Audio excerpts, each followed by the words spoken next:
Right, as you can see, I've pulled this apart quite a bit, and I think I found my problem. If you see this timing chain, it's down there falling off of here. I could nearly pull that off. I think that slipped, and I'm not too sure what timer mark is. I don't know, you can see. I'm not too sure if it's that little indent there. And that one there. But aren't they supposed to be together? I don't know. I've got to research that one. But that could be why this thing just absolutely would not fire at all. And it wouldn't if it was 180 degrees out, so that's answered that. So bloody deep joy. So onwards and upwards, and I'll keep at it. Good morning everybody, and welcome to another day in summertime paradise. Yeah. Right, what I'm going to do today on this 324, I'm going to take this timing gear out. I am going to take the cam out, and let's get some more light on in a minute. There you go, might be able to see what we're looking at now. When I opened this up, you can see how dry it is. In fact, any oil in there is what I've sprayed in there to try and keep the rust off since I've opened it up. So this thing was running bone dry, and I don't know if it's burns or something or wear on that cam, but I'm not too chuffed about it. I don't know, I'll get it out and get a second opinion on it, whether it's any good or no. Obviously hope it is, because that's a lot of money. We shall have a look and see.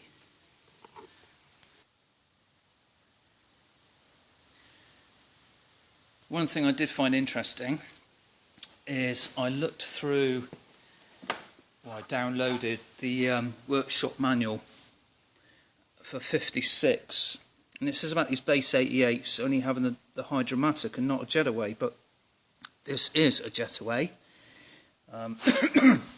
Firstly, it's got a park, and the Hydra-Matics do not.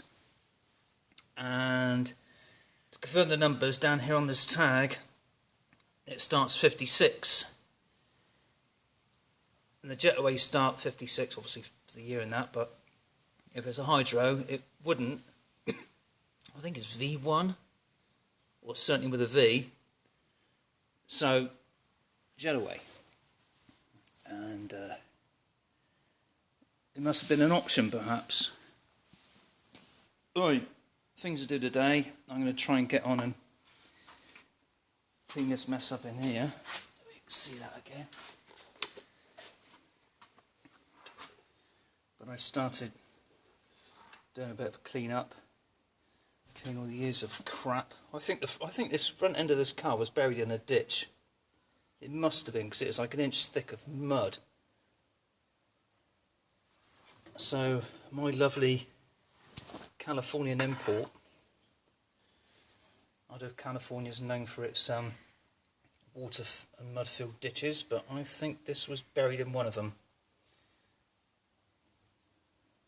But never mind, it'll clean up. I'm going to have time to do it now, what I'm saving up for that. And yesterday I just got hit with the kids' college fees, so this is going right on the back burner as far as rebuilding. In the meantime, I'll get it stripped and cleaned and measured and see if I'm wasting my time or not. Anyway, let's crack on. Right, it appears I've been a bit of a dumbass, nothing new there, but initially I thought that was a timing mark, and I did not see that little dimple there because it's full of muck. So I've got cylinder 1 top dead centre, therefore I got cylinder 6 at top dead centre, obviously both on the opposite strokes. And what I didn't do is take this off, so I'm hoping the timer mark is on that sprocket there. Hoping. Find out in a minute. But I thought this was a fault, but that is looking bang on. So maybe it was the distributor that kicked out a time. Aha, we shall find out. I'm just wondering, now I've got this timing gear off, if there should be freeze plugs in here. I don't know why that's left open. I mean, they're water journals, so they're, you know what they are, but this, I mean, this is straight through to the crankcase. So I don't know. More research. Hooray, when I've actually got the camshaft out. Looks like there's plenty of bits of crap stuck on there. I shall clean it up and have a look and see how badly grooved up it is. And once again, I think I'll get someone to have a look at it and see if it's any good or no. Same with the bearings, really.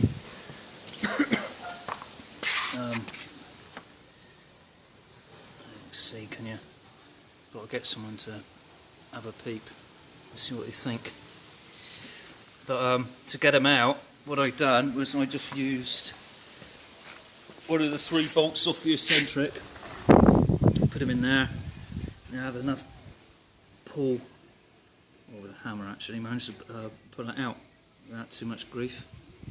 So I think it'll be a little bit brave. But anyway, it's out, so success.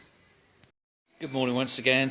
I did actually make this video yesterday, but when I went to put it all onto my laptop, it erased. So quickly show what I'd done yesterday. As you can see, all the pistons are out. I haven't got a stamp, so I couldn't put a stamp on there to say what number and the orientation. So I just put some red tape on there at a minute, so I know which side they are. They're all laid out exactly as they come out. Sort of piston 1, 2, 3, 4, etc. Same with the main bearings, main bearing caps. So now there's nothing in the block apart from the freeze plugs and a whole load of dirt, really. What I'm going to do today, I am going to have a look at the heads and take the valves and the springs out and label and number all that up, even though I'll probably change it all, to be honest with you. But that's what I'm going to do today. I don't know if you can even see them down in this darkness. I've got the cam and the crank all wrapped up. Keep the damp off. Just one of the heads. Just see there. And I shall have a go at that in a minute. Right, here's one of the cylinder heads. This is the right hand side, or the passenger side. Obviously at the minute I've still got the exhaust on it, but that can come off. Right, to get these valves out, valve springs out, I've tried several tools before, and a couple of which have been utter shit, really, and they've fallen apart. So what I've got is something here, and it's not the cheapest tool, I can assure you, but it's magnetic. It's in 2 parts. If I can pull that off one-handed. That there, magnetic in there, so it keeps all of the keepers. So on there like that, give it a smack, compress the spring, keepers come out, stay in there, put it all out. To put it back, we load this back on there. excuse me, you put your keepers in there and the top, up over the top like that, smack it down in, and it loads them all in. Absolute piece of cake. I've spent with other tools nearly half an hour, I know it sounds crazy, half an hour on one for the damn thing to fall apart anyway. So one of these, absolute way to go. Besides which you can always sell it when you finish, can't you? Right, excuse me a minute.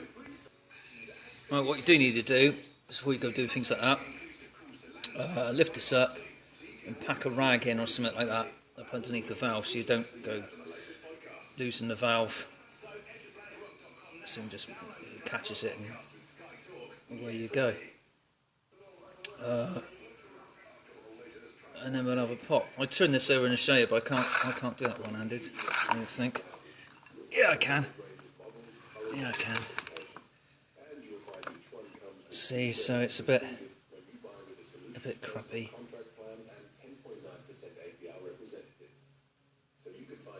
So we'll get them out, we'll clean them up, and we'll have a look. Right, okay, I've stripped the cylinder heads. This is the last one I've just done.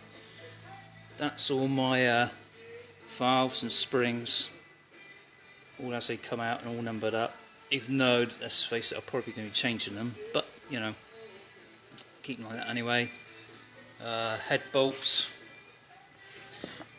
Right, I was having a look on the back of here, and for all the crud and the shit in there,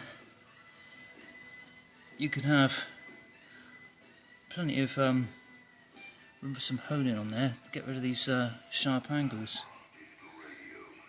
I don't think I could do any damage by having a go myself and rounding them out a bit. I don't think I'll hurt anything. So the valve seat's going to have to be changed, so if I nick anything of that, it's not going to matter. And then clean all these bowls up. So yeah, that's something to do. Anyway, in the meantime, I think it's going to be a while before I get on that.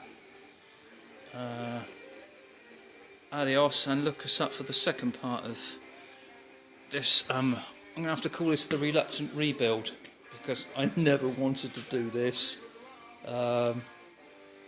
I guess it is quite frightening if you want to let it get to you, but you know, and I haven't even touched the trans yet, but that's just going to have to wait. So that's it for me for a bit. Give us a thumbs up if you could, I suppose, that'd be nice. Other than that, I'll catch you when I do some more work. I'll see you later. Bye bye now.